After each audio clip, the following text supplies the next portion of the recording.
지금도 세상의 사람들이 향하고 가르치는 수많은 서론이 있습니다.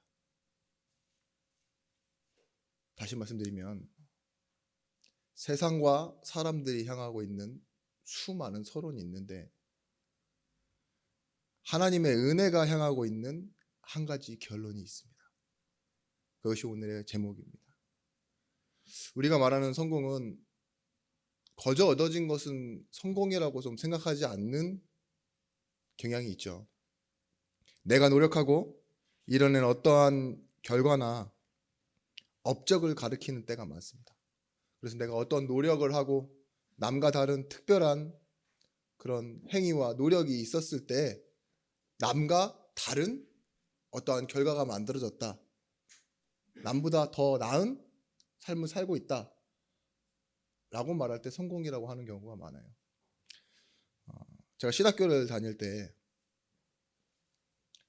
한 교수님이 이렇게 과제를 내주시더라고요. 한국의 10대 재벌에 대해서 알아와라. 어떤 특징이 있느냐. 물론 지금과는 달라요. 제가 목회자가 된 지도 벌써 10년이 넘었는데 10년 가까이 됐죠. 2014년이니까. 신학교를 다닐 때면은 학부생이었으니까 더 어릴 때고 10몇 년이 전이잖아요. 그럼 지금 여러분들이 생각하는 기억 구조와는 조금 이게 시제의 차이가 있습니다. 근데 그때는 어떤 그룹이 있었냐? 지금처럼 뭐 카카오나 갑자기 이렇게 일어난 재벌이 아니라 딱 성경 SK 있죠. 그때가 포함될 때쯤 유일하게 10대 재벌 중에 현대와 삼성가가 아닌 그룹이 있다면 원래 재벌고 그룹이 아니었다면 그 교육기업 중에 대교 하나 포함되어 있을 때예요. 그때 이제 제가 10대 재벌을 조사했는데 신기하게도 성공한 사람들이 아닌 거예요. 그 사람들이 다 이병철 회장과 정주영 회장의 후손들 아시겠죠? 신세계나 제일제당이나 다 그쪽에서 나온 흐름들이잖아요. 그러니까 다 상속자들인 거죠. 제가 왜 이런 말씀드리냐? 금수저론을 얘기하려고 그러는 게 아니라 그 교수님의 저희가 뭐였냐? 이제 이 신학을 시작하는 신학생들에게 그 얘기를 해주고 싶으셨던 것 같아요. 성공과 노력으로 얻은 것보다 더 큰 게 뭐냐? 바로 자녀라는 축복이다. 이거 있죠. 그 메시지를 우리에게 신겨주고 싶어서 그런 조사를 하게 했던 것 같아요. 우리들의 입장이 아닌 만약에 그 성공한 재벌들 있죠. 성공보다 더 큰 것을 날 때부터 가지고 태어났던 사람들이 어떤 입장에서 사람들을 볼까요? 성공을 또 뭐라고 생각할까요? 아마 노력하고 치열하게 살았던 어떤 사람과는 기준이 아마 다를 것 같다는 생각이 들더라고요. 사람들이 사람을 볼 때 저 사람 괜찮다, 성공했다라는 사람들은 이런 사람들입니다. 머리가 좋은 사람이거나 좀 노력을 꾸준히 하는 사람 있죠. 재능과 자질이라고 그러죠. 또 한편으로는 사람들과 관계를 잘 유지할 뿐만 아니라 좀 윤리적으로 흠이 없는 것 있죠. 자기 관리가 잘 되는 사람. 그건 사회적인 요소고요. 또 자신의 시간과 경제를 희생해서 남을 위해 사는 삶을 살고 있나? 그런 사람들 있죠. 좀 이타적인 삶을 사는 사람들.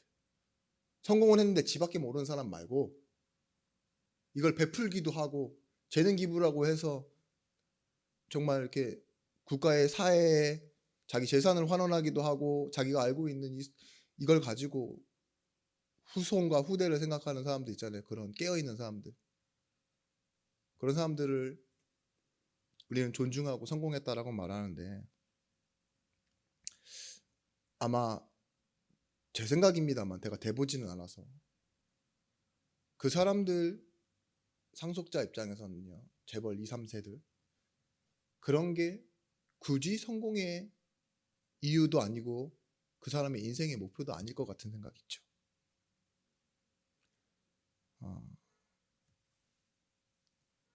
한국인의 대부분의 어른들의 목표가 있어요. 40, 50대. 그 1위가 부자가 되는 것이고 그 2위가 자녀들이 사회에서 명망을 얻는 것이래요. 좋은 대학에 가고 좋은 직장에 취직해서 하는 것들. 90% 이상이. 사람들은 누구나 내가 이렇게 되면 행복할 것이다 라고 자기 목표가 생기는 거예요. 그런 인간의 모습 속에 성경에는 뭐라고 나와 있느냐? 이렇게 말하고 있습니다. 인간은 완전히 절망적인 존재다. 완전히 타락한 존재이고 그 어떤 선행과 공로와 노력으로도 운명에서 빠져나올 수 없다라고 말하고 있어요. 우리는 우리 인생에 대한 정의를 내리면서 살기 위해, 정의를 찾기 위해 살아가는 것은 아닙니다만 우리 인생에는 꼭 세 가지가 있는 것 같아요. 이거 잘하는 사람이 잘 사는 사람인 것 같다는 생각이 들었습니다. 그 세 가지가 뭐냐? 대응하는 거예요. 내가 왜 사는가 있죠. 매일 대응하면서 살아요.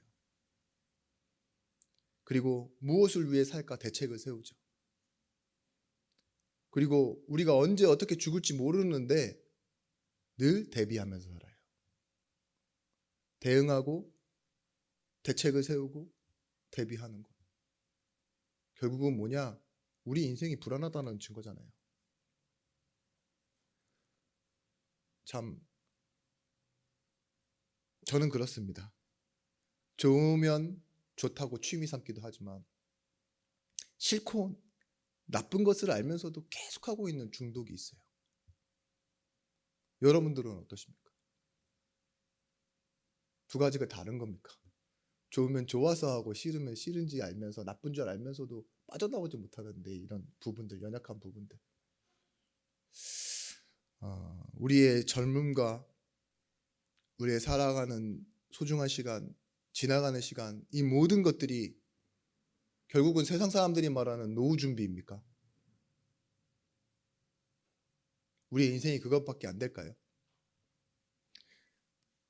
삶의 가치와 방향이 그 사람들이 말하는 의요, 식이요, 주, 의식주의겠습니까? 제가 인생을 너무 값어치 없게 얘기했는데, 너무 인생을 다 하는 것처럼 너무 축소해서 얘기했는데, 서로가 가지고 있는 아픔과 상처는 다 다르고 서로가 가지고 있는 기대와 희망은 전부 다르죠. 로마서 8장 17절 말씀에 자녀이면 또한 상속자 곧 하나님의 상속자요 그리스도와 함께한 상속자니 우리가 그와 함께 영광을 받기 위하여 고난도 함께 받아야 할 것이니라. 하나님이 우리를 자녀요 상속자로 부르셨다고. 그 하나님과 함께 영광을 받게 하기 위해서 우리를 어떻게 하신다고요? 고난도 함께 받게 하신다고 했어요. 우리가 그래서 첫 번째 오늘 질문해 봐야 됩니다. 은혜가 무엇입니까? 은혜는 자격 없는 나에게 일방적으로 무조건적으로 영혼까지 베풀어 주신 하나님의 사랑, 복음을 말합니다. 참 은혜 이러니까 저마다의 정의가 다른 것 같아요. 공짜다. 아니면 뭔가 이렇게 내가 감동이 내 마음속에 밀려오는 순간을 은혜라고 말하는 분도 있고, 자격 없는 나에게 주어진 그 하나님의 크신 사랑이다. 이렇게 좀 둥그스름하게 알고 계신 분도 있습니다. 그런데 에베소서 2장 8절 말씀에 너희는 그 은혜에 의하여 믿음으로 말미암아 구원을 받았으니 이것은 너희에게 난 것이 아니요 하나님의 선물이라. 은혜가 어디서 주어졌다라고 말하냐? 하나님의 선물이래요. 내가 시작한 것이 아니라 하나님이 주신 것. 은혜의 반대말이 무엇이냐? 보상입니다. 내가 가지고 있는 것과 바꿔서 얻어내는 상거래, 교환 이런 것을 말합니다. 보상이라고 하죠. 그래서 내 노력으로 얻어내는 것들을 은혜의 반대말로 표현하고자 합니다. 그래서요, 이 은혜의 조건은 뭐냐? 받을 자의 마음이 조건이 아니라 주는 자의 마음이 조건이에요. 내가 뭘 받고 싶어, 이런 거 있죠. 그게 절대로 조건이 되지 않는다니까요. 그래서 지난주 말씀 뭐였습니까? 지난주에 내가 필요한 것이 아닌 내게 필요한 것이잖아요. 하나님 보실 때 내게 필요한 것을 주시는 거예요. 내가 콕 집은 저거 말고 하나님 보실 때 내게 가장 필요한 것. 모든 종교는 내가 조건이고 내가 중심이 됩니다.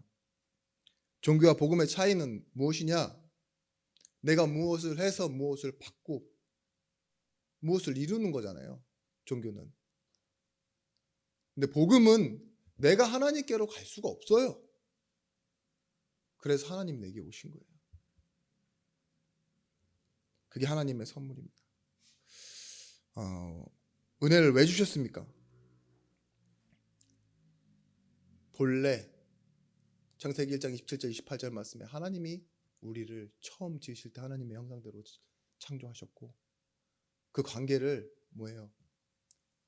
아버지와 자녀라는 관계로 그렇게 설정해 놓으셨어요.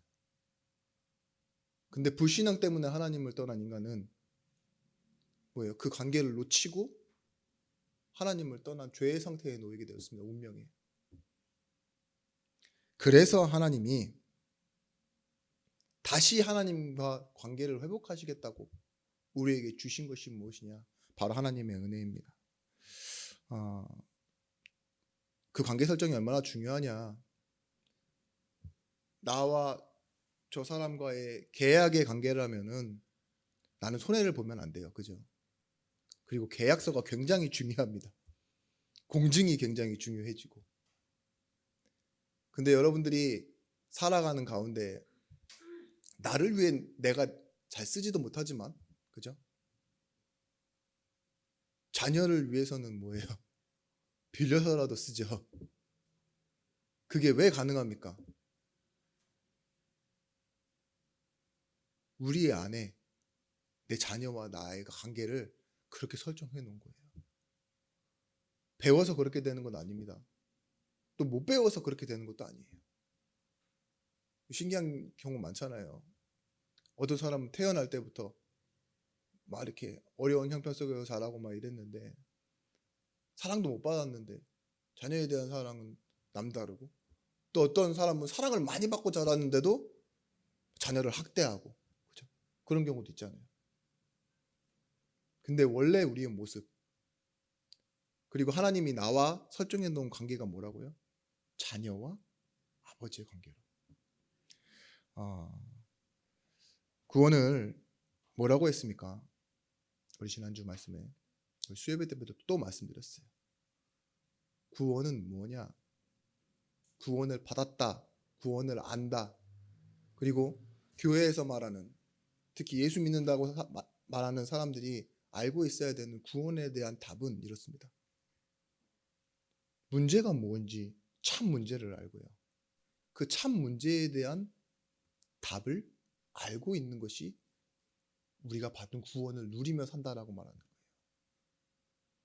문제가 뭔지 모르는데 틀리게 알고 있는데 틀린 문제 설정을 해놓고 틀린 답을 찾고 믿고 있는 걸 보고 종교생활이라고 해요.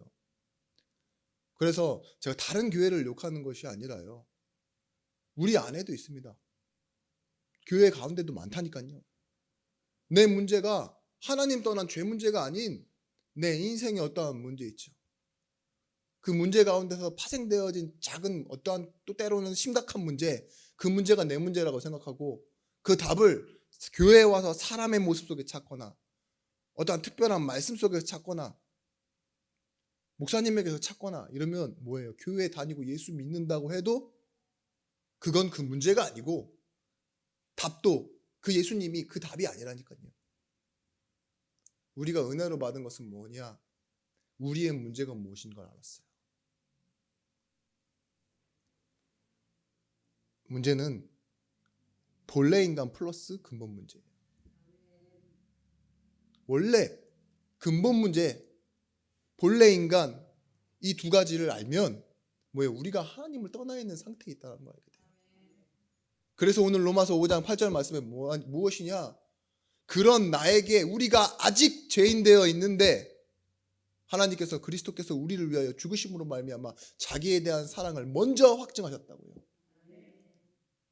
그것이 바로 하나님의 사랑이요, 은혜요, 복음입니다.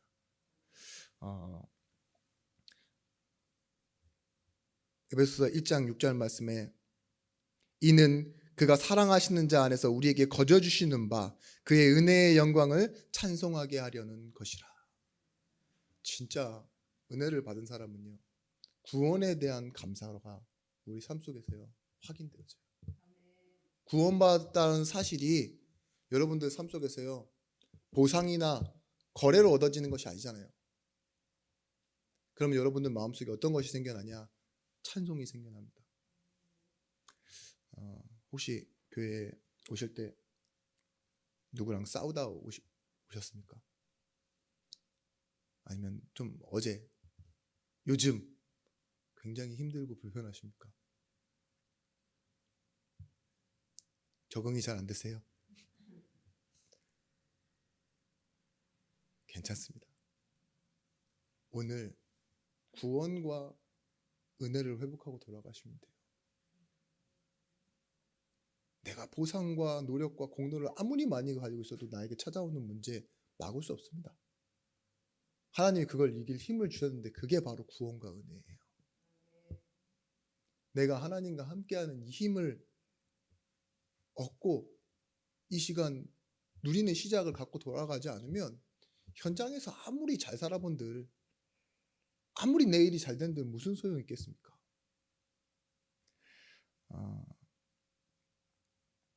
우리는 하나님과 아직 죄인 됐을 때, 아주 연약할 때, 원수되어 있을 때도 하나님 나를 사랑해 주셨습니다. 여러분의 모습이, 폼이 속된 말로 좀 꼬라지가 어떠하더라도 하나님 앞에 나올 때 하나님 기뻐하셔요. 그리고 내가 얼마나 기쁨을 놓치고 살아있는지를 발견하고 여러분들 오늘 이 시간 행복한 그 은혜의 발걸음 속으로 들어가시길 바랍니다.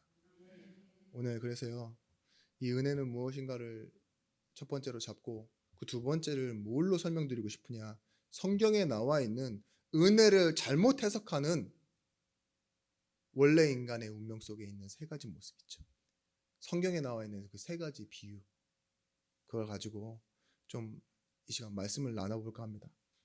인간은 자꾸 무엇인가 되려고 합니다. 그러다가 되면 다행이지만 그것 때문에 자꾸 자신의 모습을 놓쳐버려요. 창세기 3장의 첫 인간이 왜 죄를 범했고요?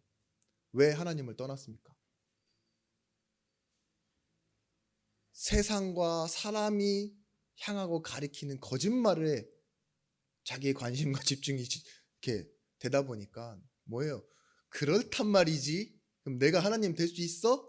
이래서 따먹은 게 선악과잖아요.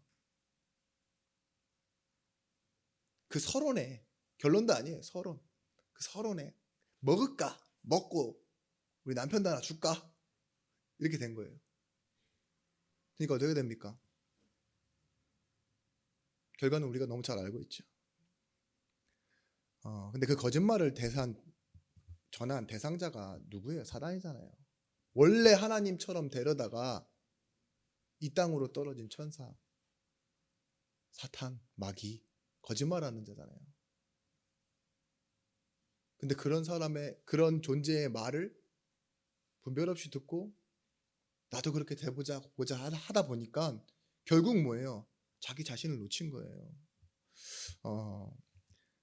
마태복음 20장 1절에서부터 16절 보시면 포도원 주인의 비유가 나옵니다. 이 포도원의 주인이 3시, 6시, 11시 이렇게 나가서 일할 사람들을 데리고 와요. 너무 잘 알고 계시죠? 근데 우리가 말하는 우리의 시간과는 좀 다릅니다. 아침 일찍, 점심, 그리고 저녁이 다 될 쯤 그렇게 보시면 돼요. 이렇게 나가서 일할 사람을 데리고 와서 일을 시키는데 그 당시에 하루의 일당 있죠. 한 데나리온이면요. 온 가족이 먹고도 풍족한 금액이래요. 그 한 데나리온을 약속하고 일꾼들을 데려옵니다. 여러분 그 우리나라가 언제부터 새끼 먹기 시작했습니까? 몰라. 그래요. 네, 모릅니다. 근데 원래 점심이라는 말이 우리나라 말이 아니에요. 중국 말이에요. 아침과 저녁은 우리 말인데, 그러니까 아침 저녁을 먹었는데 점심 먹기 시작한 지는 얼마 안 됐대요. 제가 실제 그런 나라를 가봤습니다. 난민이 되어 있는 저 미얀마나 카렌 같은 데 가보면요, 두 끼 먹어요, 두 끼. 근데 우리는 이제 한국에서 선교를 가면은 그 점심 되면 배고프잖아요.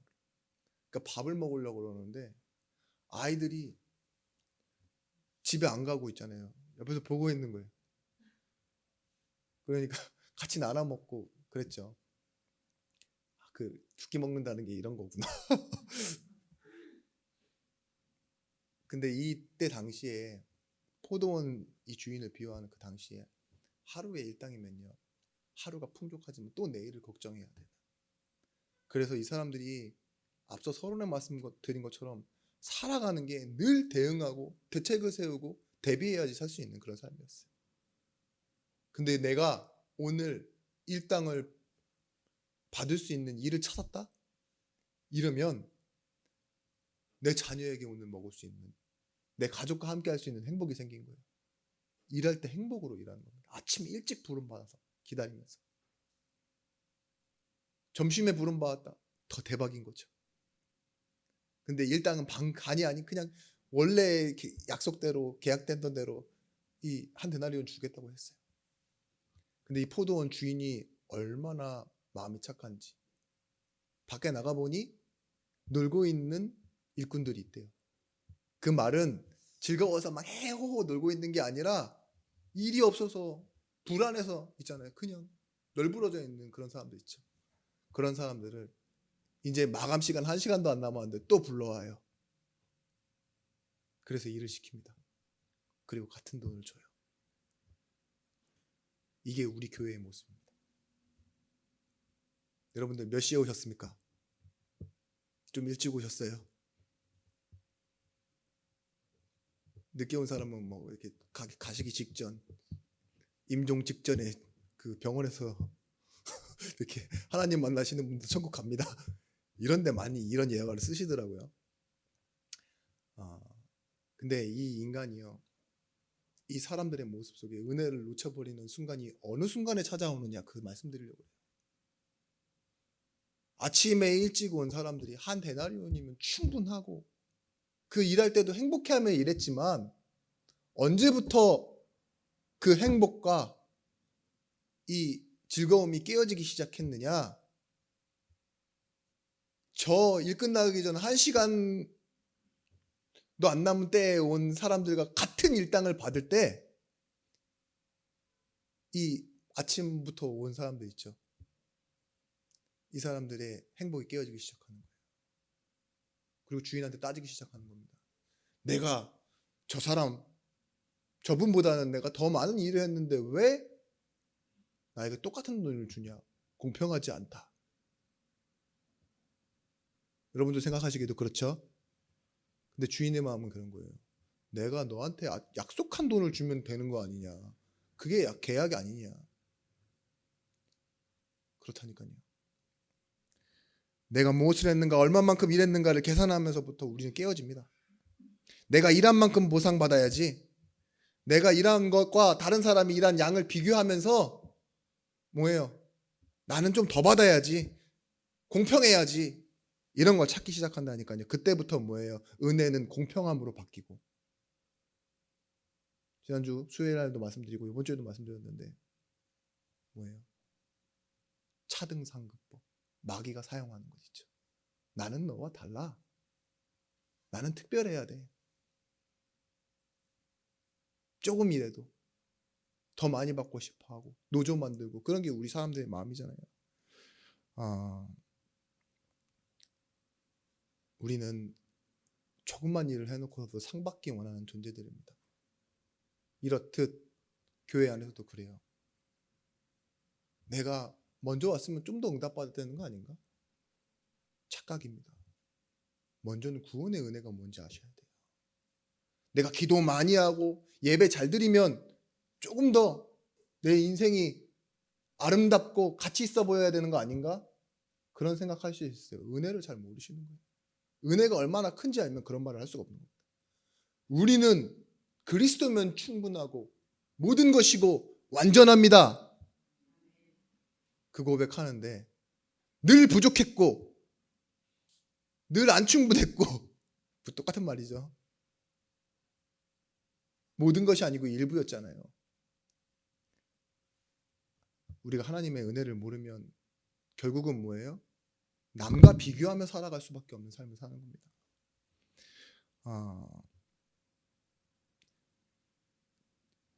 이렇게 말합니다. 부름을 입은 자들은 많은데 택함을 받은 자가 없다. 이 말은 뭐냐? 불러서 교회에 오긴 왔는데요. 그 은혜를 진짜 이해하고 은혜 속으로 들어가는 사람이 없다라고요. 이것이 뭐예요? 복음이 아닌 율법주의 아래에서 살아가는 아담의 후손들의 모습의 실존입니다. 바리새인들이 그랬어요. 나는 이렇게 너보다 노력하고 이렇게 헌신하고 이렇게 많은 시간을 들여 살았는데 내가 저 세리와 창기와 같단 말입니까? 내가 저 세리와 창기가 가고 저 하나님도 안 믿던 이방인들이 가는 천국에 간다고요? 저는 그런 천국 안 가겠습니다. 바리새인들이 그렇게 얘기했어요. 우리 조상의 조상부터 얼마나 역사를 깊고 뿌리까지 이렇게 내려와서 상속에 상속을 이어 우리가 이제야 바리새인으로 살아가는데 갑자기 나타난 저 예수님 오른편에 있던 강도, 저를 기억해 주세요. 이 한마디 한 사람과 똑같다고요? 바리새인은 이해할 수 없는 거죠. 인정하고 싶지 않은 거죠. 교회란 그렇게 이해할 수 없는 모습이기도 합니다. 마태복음 20장 16절 말씀에 이와 같이 나중된 자로서 먼저 되고 먼저 된 자로서 나중되리라. 이 말이 뭘까요? 늦게 부름 받아도요. 하나님의 은혜를 이해하고 하나님의 은혜 속으로 들어온 사람이 먼저 된다고요. 앞에 부름 받아서도요. 사람들의 말을 듣고 세상의 선언을 따라가면 뭐예요? 종교인의 모습으로 남아지는 거예요. 여러분들은 어떤 모습으로 남기를 원하십니까? 마태복음 19장 23절 24절 말씀에 예수님이 부자에게 이렇게 말씀하십니다. 부자가 천국에 들어가는 것은 낙타가 바늘귀로 들어가는 것과 같다. 이 말을 들은 부자들은 엄청 기분 나빠할 거예요. 강남에 있는 교회들 지금 나 우린 저주받았나 이렇게 생각할 수도 있죠. 다 빚인데 그 말이 아닙니다. 낙타가 바늘로 들어가는 방법이 뭐가 있을까요? 제가 저 말이 나올 줄 알고 혼자 미리 어저께 밤에 웃었습니다. 네, 맞아요. 진짜로 바늘을 낙타보다 크게 만들면 되겠죠. 그 바늘로 뭘 꼬매실 겁니까? 그 왕바늘로. 저 옛날에 그 낙타가 퍼진 얘기 들었거든요. 차가 퍼졌다는 얘기는 들었는데 낙타가 퍼졌다는 얘기는 처음 들었어요. 우리 여러분들이 아시는 저와 친한 어떤 목사님이 몸무게가 거의 200kg에 육박합니다. 근데 이스라엘 선교를 갔는데 거기서 낙타 체험이 있어요. 잠깐. 근데 낙타가 힘이 좋아요. 그 목사님을 태운 겁니다. 태웠는데 다른 낙타들이 다 가는데 한 낙타만 입 주변이 허옇더래요. 이렇게 거품을 물고 그리고 주저앉았대요. 그랬는데 주인이 와서 그 낙타 주인이 와갖고 엄청 막 방방 뛰고 막 화내고 막 뭐 알아듣지 못할 말로 막 욕을 하고 돈 달라 그러고 막 돈 더 달라 그러고 그리고 막 갔다 그러더라고요. 낙타는 뭐냐? 그 당시 팔레스타인에서 뭐 코끼리를 봤으면 다행인데 키우는 가축 중에 제일 큰 동물이 낙타예요. 말보다도 크고 소보다도 훨씬 크고 한번 먹으면 2주 동안 이 혹에다가 지방을 저장해서 물로 만들어서 일주일 동안 물 없이도 걷는다잖아요. 먼지를 스스로 눈썹으로 가리고 달리면은 달리는 동물로서는 3이 돼. 말만큼 빨리 달릴 수 있는데 일부러 천천히 걷고 자기 관리가 잘 되는 거죠. 햇빛 반대 방향으로 서 있고 그런 낙타가요. 사실은 자기 노력과 자기 능력으로 살아가고 자기의 어떠한 뭐죠? 이 인간들의 욕심의 모습을 나타낸 거예요. 낙타가. 다산과 연합과 증대라는 목표를 가진 인간의 모습을 낙타로 비유해 놓은 거예요. 그게 부자라는 거예요. 자기 몸을 살찌운 낙타처럼 부자는 어떤 사람이냐? 그 성공이라는 목표, 욕심이라는 것, 자기 자신의 이익이라는 걸 가지고 딱 몸뚱이를 불려놨는데 바늘로 어떻게 들어갈 수 있겠냐? 이렇게 얘기해요. 하나님 보신 게 그게 율법주의. 내가 나를 나대게 하기 위해서 내가 만들어 놓은 성공, 그 상징, 그걸 가지고는 부자가 뭐예요? 천국에 들어가는 것, 그만큼 낙타가 바늘기로 들어가는 것처럼 어렵다 이렇게 얘기한 거예요. 근데 낙타가 바늘로 들어가는 방법이 있습니다. 그것이 뭐냐? 왜 웃으세요? 자기 부인이에요. 하나님 나는 죄인입니다 하면 들어가요. 그게 낙타가 살 빼는 방법입니다. 여기 계신 여러분들, 내가 언제 은혜가 필요한지 아십니까? 하나님을 찾을 때, 내가 하나님을 찾아야 될 만한 상황이 왔을 때 은혜가 필요한 거예요. 하나님, 나는 절망스러운 존재예요. 나는 이 문제 내가 해결할 수 없습니다. 하나님께 드립니다. 세리와 창기처럼, 이방인처럼, 과부처럼 내게 은혜를 베푸시옵소서. 그렇게 말할 때 뭐예요? 하나님의 능력이 내게 임해지는 거예요.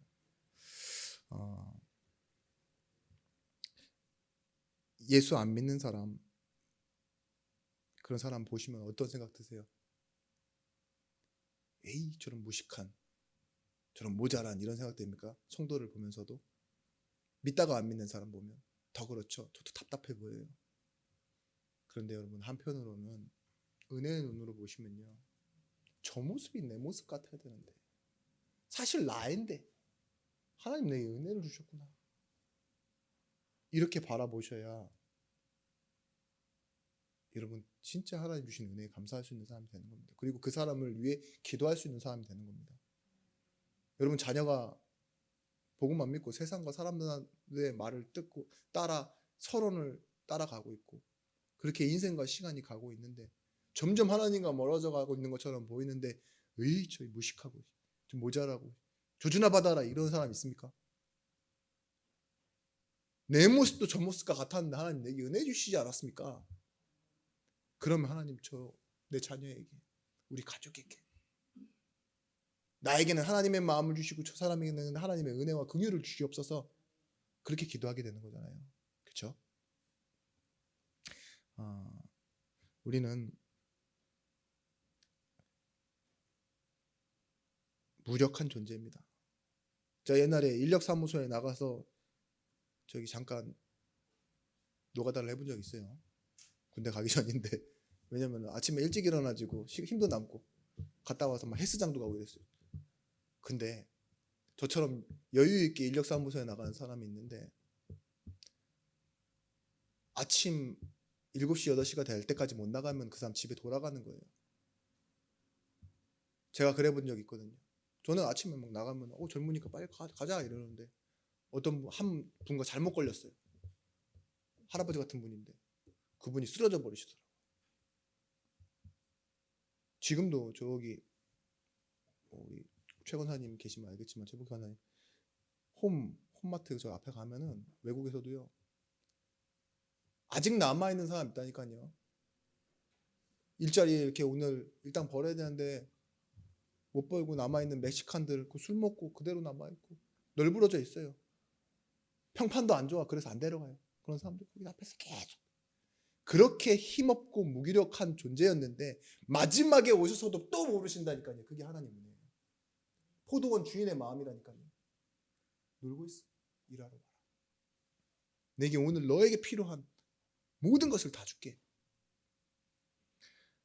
이번 우크라이나 사건 보십시오. 세상에서 가장 아름다운 여인들이 배출된다는 그 우크라이나, 그죠? 세상에서 가장 평지이기 때문에 곡물이 가장 많이 발생하고 곡물 수출로 나라가 돌아가고 있다는 그 우크라이나 있죠. 전쟁이 일어났잖아요. 그러니까 그 아름다운 아가씨들이 어떻게 됩니까? 피할 수 있으면 피하고 못 피하고 용기 있으면 뭐예요? 총 들잖아요. 아름다운 외모와 집안에 이렇게 대대로 내려왔던 그런 것들이 있으니까 폭탄 날라오면 다 맞는 거예요. 그렇지 않아요? 결혼을 했든 안 했든 착하게 살았든 못나게 살았든 폭탄 날라오면 맞는 거예요. 어떤 직업을 가졌든 어떤 착한 일을 하고 살았든 나라가 전쟁을 겪으니까 어떻게 돼요? 그 사람들의 운명은 뭐예요? 어떤 곳에 도움을 받거나 도망쳐야 되는 거예요. 지금 우리가 직면한 인생의 현실이 그렇다고요. 착하게 살았든 피곤하게 살았든 관계를 어지럽게 살았든 홀로 살았든 뭐예요? 우리는 하나님의 은혜 앞에서는요. 은혜가 없으면 그저 죄인일 뿐이고 뭐예요? 지금은 하나님 만났으니까 의인이 되었고 미래에는 증인으로 살아간다니까요.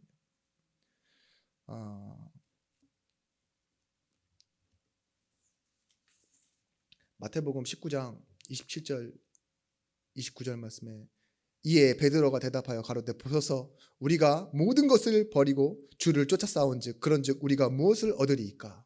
와, 부자 청년과는 다른 말이죠. 베드로가 이렇게 질문해요. 예수님, 저는 모든 것을 버리고 예수님을 쫓았는데 나에게는 무엇을 주시겠습니까? 이 질문 자체가 굉장히 수준 낮은 거 아닙니까? 베드로는 이래요. 되게 교활한 거예요. 이런 부분들은.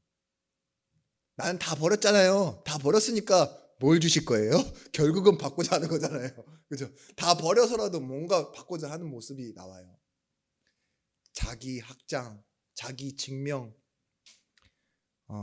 이것을 위해서요. 우리는 무소유도 끌어다 쓰는 존재가 바로 인간입니다. 나는 무소유니까. 불교에서도 말하잖아요. 무소유. 얼마나 아름다운 인간의 모습을 챙기기입니까? 무소유가 인간의 아름다운 모습 챙기기예요. 그래서 불교가 무소유를 얘기하는 거예요. 그러면서 집에 가면 페라리 있더만. 그 무소유 책 쓰신 분. 그렇다니까요. 근데 예수님은 그 베드로의 질문에 이렇게 대답하십니다. 또 내 이름을 위하여 집이나 형제나 자매나 부모나 자식이나 전토를 벌인 자마다 여러 배를 받고 뭐예요? 이 땅에서 영생하는 축복을 후대에게 물려줄 거라고. 집이나 전토, 형제나 자매, 부모나 자식까지 버린다. 이 얘기가 뭘까요? 낙타 살빼기 얘기하는 거예요. 그게 우리의 율법이라고요. 부모에게 잘하는 것, 자식에게 사랑받는 것, 이게 내 행복이잖아요. 그죠? 그 행복을 버린 자가 뭐예요? 이 땅에서 복을 받지만 영생을 복으로 받을 것이라고. 우리의 열심과 율법주의가 영생을 갖다주는 하나님의 보상이 되지 않습니다. 하나님의 보상을 얻어낼 수 있는 재료가 될 수 없습니다. 신앙생활은 그래서 열심히 하는 게 아니에요. 많은 투자를 해야 되는 게 아니에요. 진짜 그 은혜를 믿고 살아가는 거예요. 마지막 이 모든 예화가 다 끝나고 마지막 예화가 뭐냐? 두 강도의 차이를 볼 수 있어요.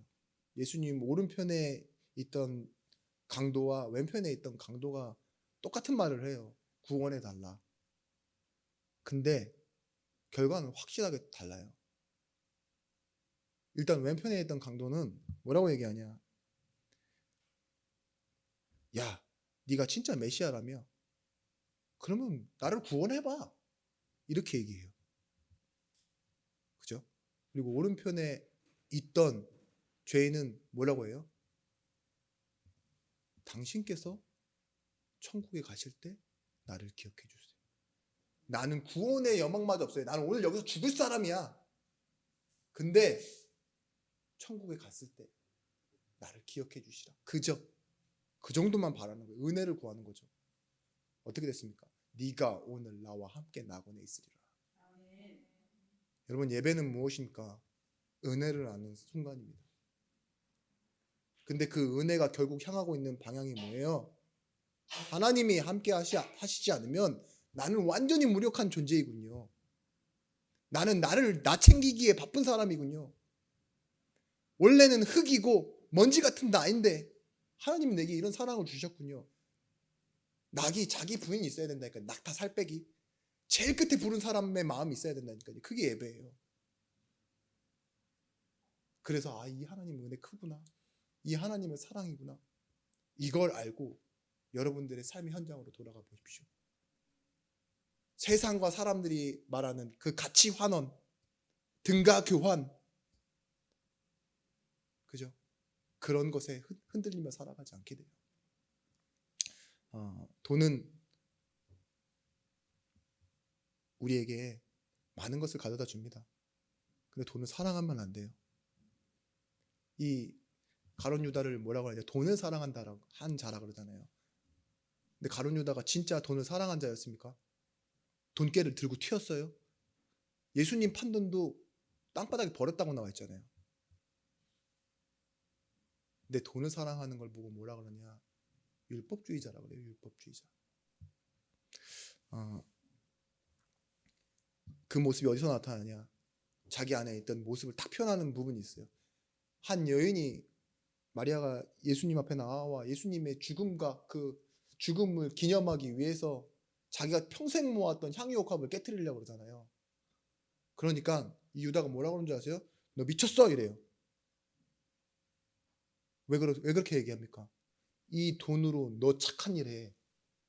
남을 도우면 구제를 하면 얼마나 많은 일을 할 수 있는데 지금 이렇게 헛되이. 그러니까 가치를 모르는 거죠. 구원에 대한 가치, 예수님이 오신 이유를 모르는 거예요. 그러니까 뭐예요? 돈이 할 수 있는 일과 영역에 대해서만 얘기하고 있는 거예요. 그 가치에 대해서만. 그게 율법주의입니다. 보상.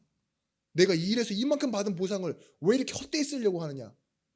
마귀의 속성이에요. 하나 더 뭐냐? 네가 뭔데 하나님의 은혜를 설명하려고 해. 율법주의 가진 사람은요, 돈을 사랑하는 사람은요, 삶에서요 은혜를 말할 수도 없습니다. 그게 율법주의예요. 왜냐? 자기가 살아왔던 성공과 방식에 대해서 얘기해야 자기가 더 드러나고 자기가 칭찬받지. 내가 무능한 죄인인데 당신 하나님 은혜 받고 구원받아야 됩니다. 이렇게 말 못한다니까요. 그래서 가룟 유다가 결국은 선택한 게 뭐예요? 자기 포기예요. 하나님 없는 상태에서의 자기 포기. 돈 없어도 돈 있어도 돈을 사랑합니다. 저는 돈 없는데 돈을 사랑하는 것 같아요. 제가 어저께 복음을 사랑하는 줄 알았는데 저는 굉장히 돈을 사랑하는 율법주의자들이더라고요. 목사님이 교회가 비리의 온상이 되고 윤리적으로 문제 있다 이러는데요. 그게 뭘까요? 사실은 복음 안에 있지만 우리 영혼 속에 박혀있는 게 뭐예요? 율법주의인 거예요. 보상. 하나님 내가 이렇게 일했는데 이 정도 돈을 있어야지 내가 살 거 아닙니까? 이러니까 복음과 은혜보다는 뭐예요? 돈을 선택한 거예요. 우리가 막 법적으로 윤리적으로만 볼 게 아니라요. 뭐예요? 지금 교회의 모습 속에 목회자들이 성도가 예수 믿으면서 돈 달라고 한다니까요. 이렇게 소리 크게 내서 얘기하면 안 되는데 그렇게 살아가고 있습니다. 다른 것을 사랑하며 돈은 증명할 수 있기 때문이죠. 우리가 이 말씀을 기억하셔야 됩니다. 마가복음 14장 9절 말씀에 내가 진실로 너희에게 이르노니 온 천하에 어디서든지 복음이 전파되는 곳에서는 이 여자가 행한 일도 말하여 그를 기억하리라 하시니라. 오늘 여러분의 향유옥합 깨라고는 말씀 못 드리겠습니다. 근데 여러분 꼭 이 기억하시기 바랍니다. 세 번째, 은혜는 무엇입니까? 은혜는 바랄 수 없던 나, 구하지 않은 나, 그런 나에게도 주신 하나님의 사랑입니다. 그래서 은혜 받은 사람은요, 어떤 능력이 있느냐? 하나님을 삶 속에서 알고 바라보는 힘이 생겨요. 말씀 듣고 돌아가면은요, 뭐예요? 내 삶의 형편과 원인을 바라보는 것이 아니라 하나님이 함께 하시는 오늘이 보여집니다. 그걸 인지의 능력이라고 해요. 은혜 받은 사람은 말씀을 듣고 힘을 얻어요. 은혜가 있는 사람은 뭐예요? 하나님의 시작을 따라 나를 보기 시작해요. 사람을 보기 시작합니다. 그래서 인지의 능력이라고 해요. 제가 말씀 구절을 그냥 읽어드릴 거예요. 그럼 여러분들은 이 말씀 가지고 아멘 하시면 됩니다. 지식으로만 말고 진짜 은혜로, 믿음으로 아멘 하시길 바랍니다. 무엇이 나인지 찾으시길 바랍니다. 그 첫 번째, 십자가의 능력으로 우리에게 임한 은혜를 아는 것입니다. 로마서 3장 24절 말씀에 그리스도 예수 안에 있는 속량으로 말미암아 하나님이 은혜로 값없이 의롭다 하심을 얻은 자 되었느니라. 에베소 1장 7절 말씀, 우리는 그리스도 안에서 그의 은혜의 풍성함을 따라 그의 피로 말미암아 속량 곧 죄사함을 받았느니라. 아멘. 우리가 받은 구원입니다. 그리스도로 받은 구원. 그래서 우리는 그리스도 안에 있는 은혜 속에 사는 것이며, 그 은혜를 주신 하나님은요, 성령으로 지금 나와 함께하고 계세요. 디모데후서 2장 1절 말씀입니다. 내 아들아, 그러므로 너는 그리스도 예수 안에 있는 은혜 가운데서 강하고. 아멘. 고린도전서 2장 12절 말씀에 우리가 세상의 영을 받지 아니하고 오직 하나님으로부터 온 영을 받았으니 이는 우리로 하여금 하나님께서 우리에게 은혜로 주신 것들을 알게 하려 하심이라. 아멘. 우리는 세상으로부터 온 영이 아닌 하나님으로부터 온 영을 받았는데 이로 하여금 은혜로 주신 것들을 알게 하려 하신다 그랬어요. 이것이 성령의 인도입니다.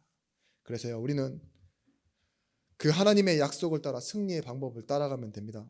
로마서 16장 20절 말씀에 평강의 하나님께서 속히 사단을 너희 발 아래서 상하게 하시리라.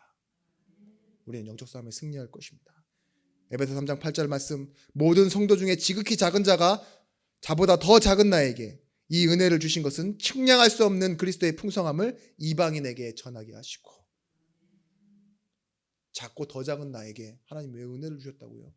이 은혜를 모르는 이방인에게 측량할 수 없는 하나님의 은혜를 말하게 하시려고. 오늘 여러분의 삶 속에 우리의 승리의 방법, 전도입니다. 복음 증거하는 일들이 일어나시길 바랍니다. 빌립보서 1장 29절 말씀, 그리스도를 위하여 너희에게 은혜를 주신 것은 다만 그를 믿을 뿐 아니라 또한 그를 위하여 고난도 받게 하려 하심이라. 작고 작은 나에게 하나님 은혜를 주셨습니다.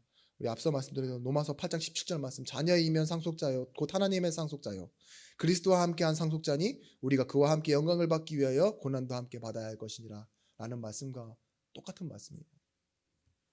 히브리서 4장 16절 말씀, 그러므로 우리는 긍휼하심을 받고 때를 따라 돕는 은혜를 얻기 위하여 은혜의 보좌 앞에 담대히 나아갈지라.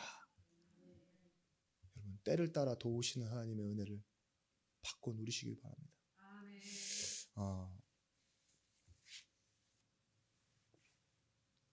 우리는 삶에서 은혜가 충만한 때도 있지만 대부분 짜증으로 살아가요. 대부분 내 원래의 모습대로 살아가요. 멍을 오래 때리시는 분도 있고 굉장히 오래 그냥 포기한 상태로 막연히 살아가시는 분도 있고. 근데 오늘 이 은혜 받는 그리고 하나님의 말씀 가운데로 들어가는 이 시간, 진짜로 나를 하나님 앞에서 자꾸 질문해 보시는 시간이 되었으면 좋겠어요. 우리는 존재적인 은혜로 볼 때 어떤 사람들이냐, 스스로 있을 수 있는 존재가 아닙니다. 자존이 안 되는 거죠. 그리고 우리는 우리 스스로를 깨끗하게 할 수 없습니다. 자정할 수 없습니다. 우리는 혼자 설 수 없습니다. 그래서 하나님 함께 하세요. 자립할 수 없어요. 근데 바울이 오늘 이 은혜를 가지고 자신을 설명하고 은혜를 가지고 자기의 삶을 말하고 있습니다. 나와 내 삶.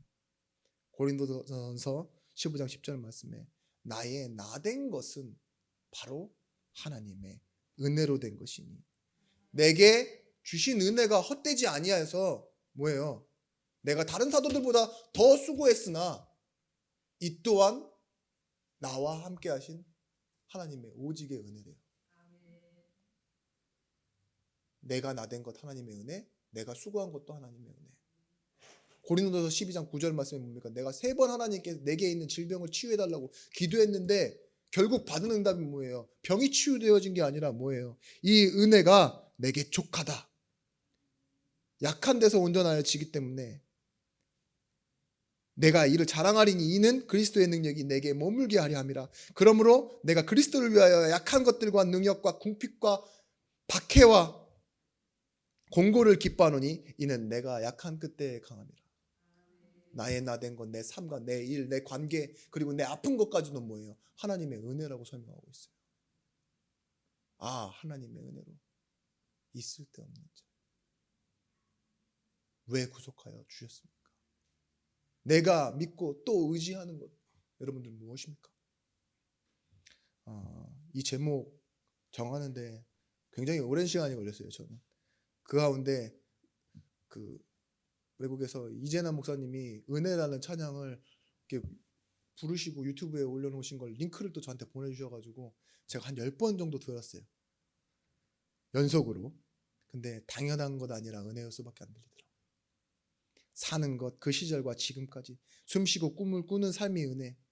그래서 오늘 찬양하고 예배하는 삶이 결국 복음을 전하는 삶이 축복이 은혜라고 제가 가사를 다 읽어드린 겁니다. 이게 찬양 안에 다 들어가 있어요. 당연한 것 아니라 은혜였어. 당연한 것 아니라 은혜였어. 그러면 무슨 말입니까? 당연하지 않다는 말은 흔하지 않고 특별하다는 말이잖아요. 그래, 내 삶은 당연한 줄 알았던 건데 진짜 흔하지 않고 특별한 삶이구나. 내가 예배한다라는 것, 내가 하나님의 이름을 부른다라는 것, 이것이 하나님의 은혜입니다.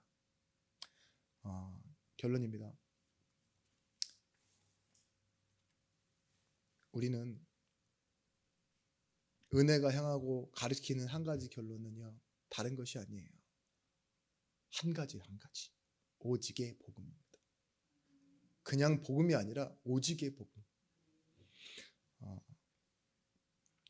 창세기 6장 8절 말씀에 그러나 노아는 은혜가 입었더라. 은혜를 입었더라 이렇게 말씀하고 있는데요.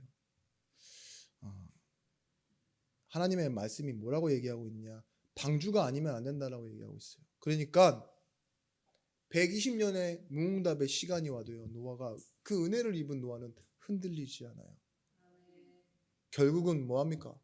하나님의 말씀 성취 속에 들어가잖아요. 자기 힘 믿고 자기네끼리 연합하고 모욕하고 비방했던 그 사람들은 홍수에 쓸려가는데요, 하나님의 말씀을 따라갔던 그 은혜 입은 노아는 뭐예요? 가족과 함께 그 방주를 타고 새로운 시대를 살아가잖아요. 남은 자의 축복을 누리는 겁니다. 은혜를 받았다는 말은 은혜를 더 필요하면서 살아가는 인생이 아닌, 구걸하며 살아가는 인생이 아닌 그 은혜로 세상을 보고 은혜 안에 살아가는 것을 말합니다. 우리의 인간관, 성공관, 물질관, 그 세계관이요, 은혜 속에 나와야 돼요. 초대교회 교부의 얘기인데 그 오리겐이라는 사람입니다. 그 사람이 이 사마리아 과부에 대해서 이렇게 해석을 해놨어요. 율법을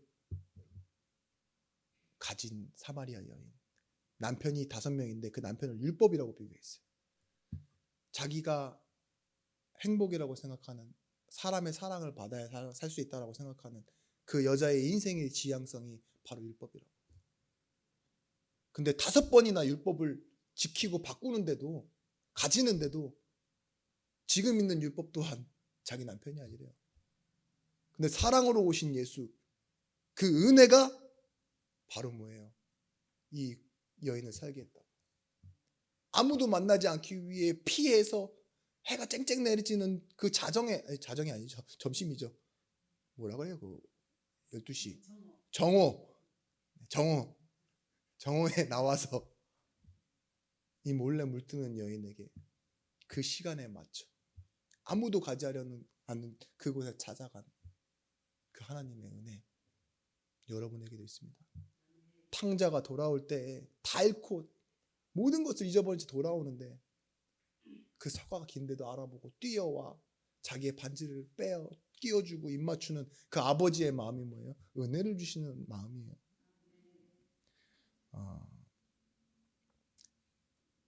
출애굽기 1장 17절 말씀, 모세 많은 고생을 했죠. 버려진 시간도 있었습니다. 근데 그 전에 1장 17절 말씀에 그러나 산파들은 하나님을 두려워하여 애굽 왕의 명령을 어기고 남은 아기들을 살린지라. 저는 이게 섭리라고 생각합니다. 우리가 은혜로 살아갈 때 있고 감사하며 살아갈 때 있어요. 그보다 더 이게 뭐냐? 하나님 은혜를 주셔서 감사를 하게 하도록 하나님은 모든 것들을 만드셨어요. 문제를 주셨지만 뭐예요? 그 문제 가운데 하나님은요 답을 같이 주시는 거예요. 나로 깨닫고 하고 너희 속에 착한 일을 시작하신 이가 그리스도 예수의 날까지 이루실 줄을 내가 확신하노라. 너희 안에 행하시는 이는 하나님이시니 너희에게 소원을 두고 행하시느니라. 아멘. 여러분 이렇게 기도하십시오. 나는 인간입니다. 그래서 지정의를 가지고 살아가요. 그 지정의는 뭐냐? 내가 알고 있는 지식에 갇혀 살아간다고요. 정은 무엇입니까? 부모에게로부터 물려받은 것, 나도 내 맘대로 안 되는 것, 그 감정에 매여 살아갑니다. 기복이 있는데 막 위아래로 솟구치는 있잖아요. 그 감정에 매여 살아가요. 결국은 뭐예요? 우리를 행동하게 만드는 그 의지에 따라 하기도 하고 포기하기도 합니다. 내 의지는 그렇습니다. 하나님의 은혜가 어디까지 들어와야 되느냐? 처음엔 내 지식에 닿고 내 생각에 닿고 내 마음 감정에 닿고 결국은 뭐예요? 내가 살아가는 가치관, 의지 여기에 닿게 하여 주옵소서. 그래서 내 뿌리에 하나님의 말씀이 은혜가 임하고 내가 결국은 이 열매를 맺을 때 하나님의 내 노력이 아니요 내 보상이 아니요 내 공로가 아닌 하나님의 은혜라고 말할 수 있는 증인 되어지게 하여 주옵소서. 하나님의 영광 나타내게 하여 주옵소서. 그렇게 기도하며 승리하시길 바랍니다. 노력과 보상이 향하고 가르치는 거짓되고 틀린 수많은 서론이 아닌 오늘 제목처럼 은혜가 향하고 가르치는 한 가지 결론인 오직 복음으로 승리하시길 바랍니다. 기도하겠습니다.